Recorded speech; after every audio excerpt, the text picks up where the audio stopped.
Well, hello, my name is Michael.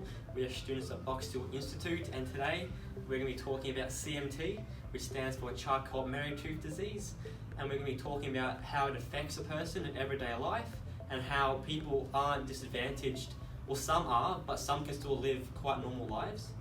And I'm going to be talking about my personal experience about having CMT, and my friend. I'm Noah, and I'm going to be discussing the types of CMT. I'm also going to be asking Michael what his personal experience of having CMT is like now. And then we're going to go to Josh here. I'm going to be talking about the symptoms of CMT.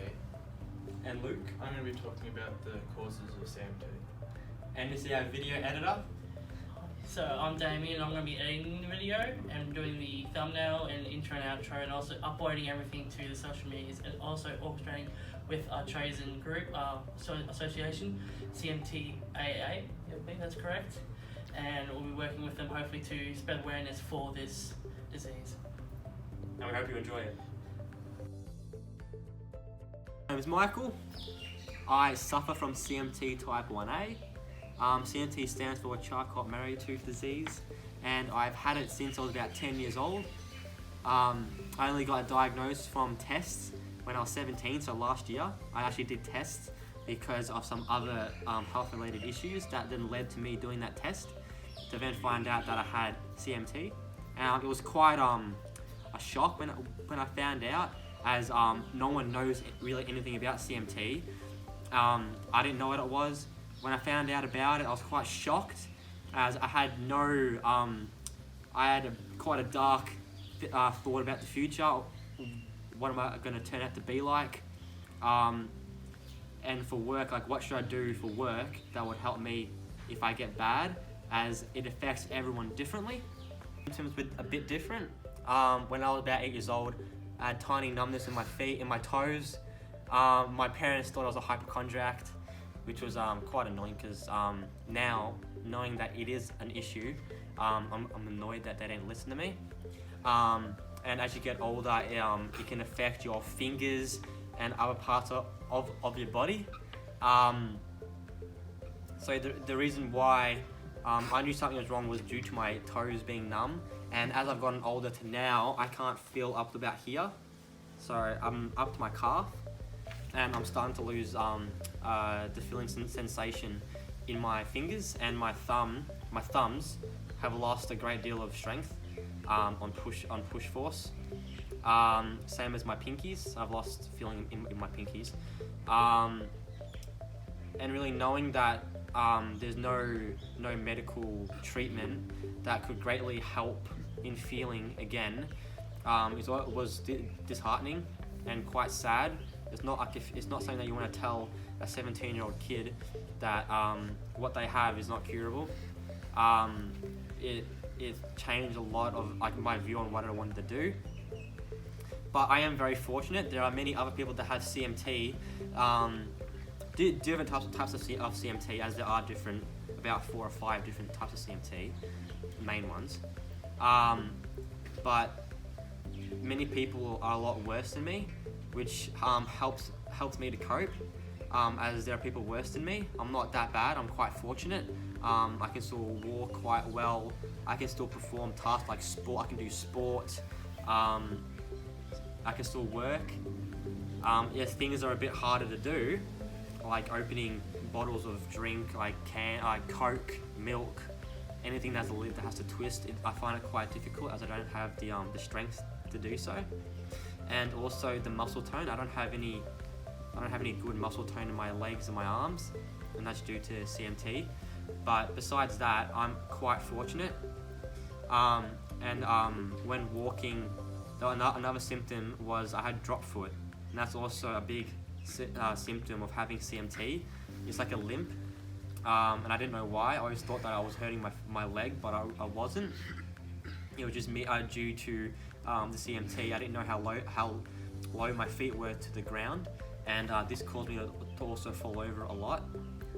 Pretty much, I remember my whole childhood of falling over, which is not a nice thing. Always getting new band-aids and stuff like that. So what's it like to have this condition, Michael? Well, to have this condition, it's a bit hard, mainly because no one else really knows anything about it. So when I say I have CMT, they're like, what is it?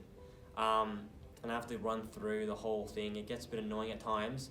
But really, what it's like, it's a bit difficult to do daily tasks like walking, opening up certain objects, and doing a lot of muscular exercise is a bit difficult at times due to not having the strength, and I can't really rely on my feet the whole time when doing certain tasks.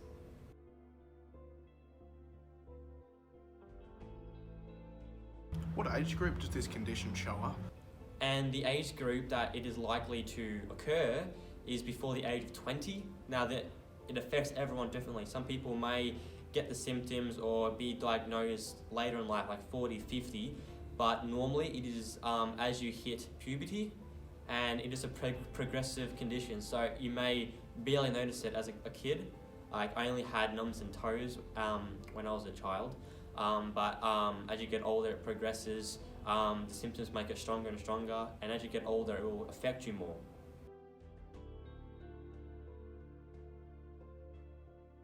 What's the biggest struggle you face on a daily basis? And the biggest struggle I face on a normal basis is probably walking and trying not to fall over, because I can't really sense how low my feet are to the ground without looking at my feet while walking. So that is quite difficult at times. Besides that, I'm strengthening my muscles to open up, juice bottles and bottles that have lids. I've been strengthening my muscles to do that, and it's been helping a lot. Doing finger stretching exercises to strengthen my muscles.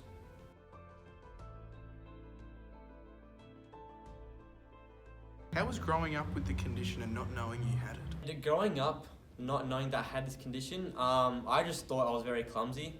Same as my parents, they thought I was a clumsy kid, always falling over.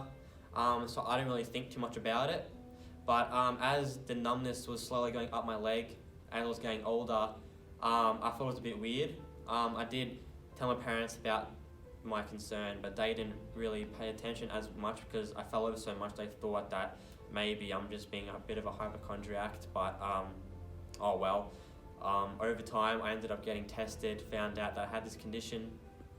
But not knowing about it was knowing, if I knew what I knew now back then, at least I have an answer now to why I was so accident prone, and that now it will just continue as I get older.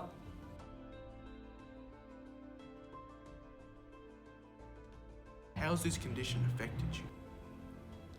And being affected by it, I've sort of gotten over the real emotional part about having CMT, and now I'm just sort of working with it, as I've been working with it since I was 8 years old, not knowing that I had it back then, but I've been working with it mostly my whole life, so I don't feel very disadvantaged now. There are some things that I'm getting slower at, but if I work at it, and I'm working at it, I'll be fine in the future. I don't really know how it will affect me in the future, but I'm trying my best.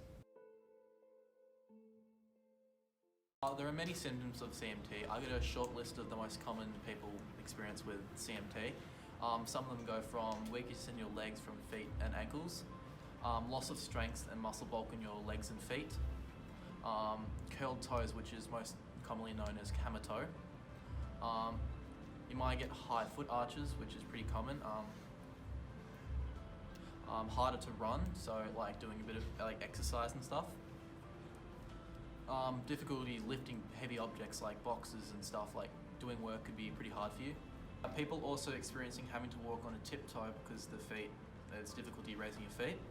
Loss of feeling in legs or feet. People all experience flaccid muscles, lack of coordination and feeling.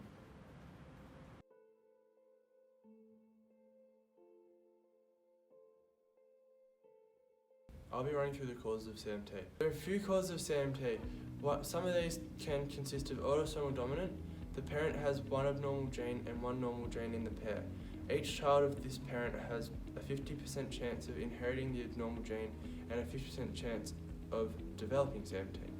Another cause is autosomal recessive. The child can only inherit the disorder if both parents are carriers and both pass on the abnormal gene.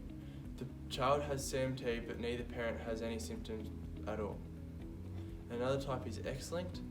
The abnormal gene is carried on the X chromosome, which is involved in determining the baby's sex.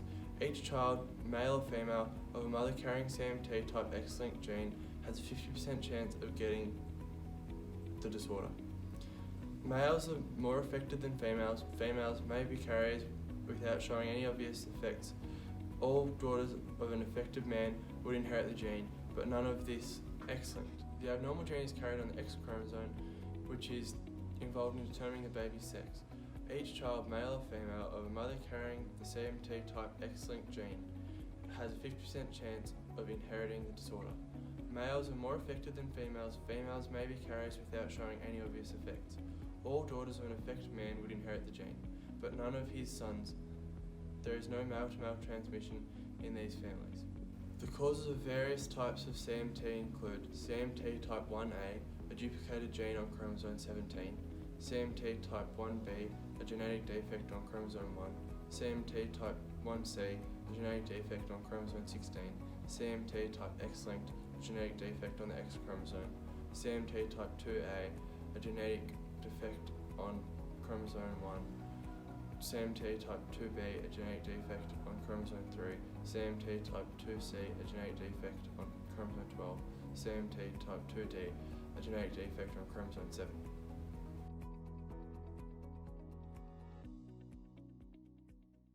So, CMT type 1 is the most common subtype of the CMT disease. Close to 2/3 of all cases contain CMT1. CMT1 is characterised by muscle atrophy and weakness and changes in sensation such as loss of feeling. It is caused by damage to the myelin sheath covering nerves. CMT1A is a subtype of CMT1. It is triggered by a duplication of the PMP22 gene on chromosome 17. It is the most common subtype of CMT1, accounting for around 60% of all cases. Patients with CMT1A generally start showing symptoms of CMT during adolescence. CMT1B is the second most common subtype of CMT1. CMT1B is caused by a problem in the MPZ gene on chromosome 1. CMT1B patients have symptoms similar to CMT1A patients, however there is a big range of variability in CMT1B. CMT2. CMT type 2 is another subtype of CMT that is like CMT1 but is less common. CMT2 is usually autosomal dominant, but it can be recessive. CMT2 also is associated with a condition called restless leg syndrome. CMT2 is caused by damage to the nerve axon. CMT2 is commonly referred to as axonal CMT. CMT3 is one of the rarer forms of CMT. It begins in early childhood and is caused by genetic defects that disrupt the nerve axons or myelin sheath. The characteristic symptoms of CMT3 are severe, with generalised muscle atrophy and weakness, sometimes progressing to profound disability, loss of decreased sensations, curvature of the spine, which is scoliosis, high foot arches, and possibly mild hearing loss. CMT4 is a rare subtype of CMT. It's a genetic neurological disorder that causes damage to the peripheral nerves, tracts of nerve cell fibres that connect the brain and spinal cord to muscles and sensory organs. CMT4 is a subtype of CMT that is inherited in an autosomal recessive pattern. So CMTX is quite similar to the way I described CMT4, however it does share many of the same symptoms of CMT1 and 2, including muscle weakness and atrophy, and changes in sensation, mostly in feet, lower legs, hands and forearms. Because of its linkage to the X chromosome, CMTX often affects males more severely than females. Well, thank you guys so much for watching the video. I hope you really enjoyed it. It was quite difficult recording it and getting all the information together, but we really hope that it benefits everyone, especially the ones that actually suffer from CMT. as it's quite different across person to person. But the main idea was to try to get out there that it is a disability, but people are affected differently. You don't need to think bad about it. Think positive. Do as much as you can, as I am. I'm not holding back from doing a lot of things. I like to just keep pushing. And this video and information is going to be sourced down below. So please, if you wanted to look at the information that we got, it's in the description below. And thank you CMT for giving us the approval of making this video. And their website is down below. I got in touch with them. It was really nice to talk to people that have this condition, as I'm not, it's nice to feel that I'm not the only one out there. So it's really nice to be part of a group.